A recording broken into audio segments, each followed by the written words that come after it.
మంచిర్యాల జిల్లా మందమర్రి మండలం బొక్కలగుట్ట గాంధారి కిల్లా మైసమ్మ జాతర మొదలైంది. ఆదివాసీ నాయక్ పౌడ్ కులంశస్తులు సంస్కృతి సాంప్రదాయ పద్ధతులతో జాతరను ప్రారంభించారు. గాంధారి మైసమ్మ జాతరలో భాగంగా బొక్కలగుట్ట గ్రామ శివారులోని ఋష్యముఖ పర్వతం వెనుక వైపు కొలువుదీరిన సదర్ల భీమన్నకు ఆదివాసీ పూజారులు ప్రత్యేక పూజలు నిర్వహించారు. మొదటి రోజు జిల్లా కలెక్టర్ కుమార్ దీపక్ పాల్గొని జాతరను ప్రారంభించారు. తప్పెటగుళ్లు, పిల్లనగోవుల ఆటపాటలతో ఆదివాసీ నాయక్ పౌడ్ రొడ్డ కొల్ల పెద్దలు, ఆదివాసీ పూజారులు దేవతామూర్తులకు గంగానదిలో స్నానం ఆచరించి పట్నాలు వేయటం ఇక్కడి ప్రత్యేకత. సదర్ల భీమన్న ఆలయం వద్దకు తీసుకుని వచ్చి అక్కడే ఆటపాటలతో గడుపుతారు. 3 రోజుల పాటు జరిగే ఈ జాతరకు తెలంగాణ, ఆంధ్రప్రదేశ్, మహారాష్ట్ర, ఛత్తీస్గఢ్, తమిళనాడు రాష్ట్రాలకు చెందిన ఆదివాసీలు తరలివచ్చి మైసమ్మకు మొక్కులు చెల్లించుకుంటారు.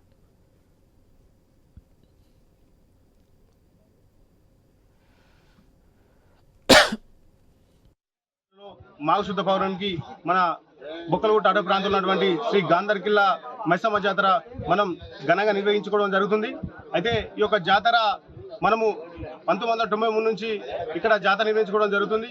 మనం ఈ యొక్క అమ్మవారి ఎట్లా ఉంటే మాఘశుద్ధ పౌర్ణమికే దేవుల పౌర్ణమి అంటాం. మనం ఈ దేవుల పౌర్ణమికి మనం ఈ యొక్క జాతర ఘనంగా నిర్వహించుకోవడం జరుగుతుంది. ఎందుకంటే ఆ సమయంలో సాక్షాత్తు ఆ యొక్క మైసమ్మ తల్లి దివి నుండి భూమిపైకి వచ్చి మా యొక్క ఆదివాసీ ప్రజల్ని దీవిస్తుందని చెప్పి మా యొక్క నమ్మకం.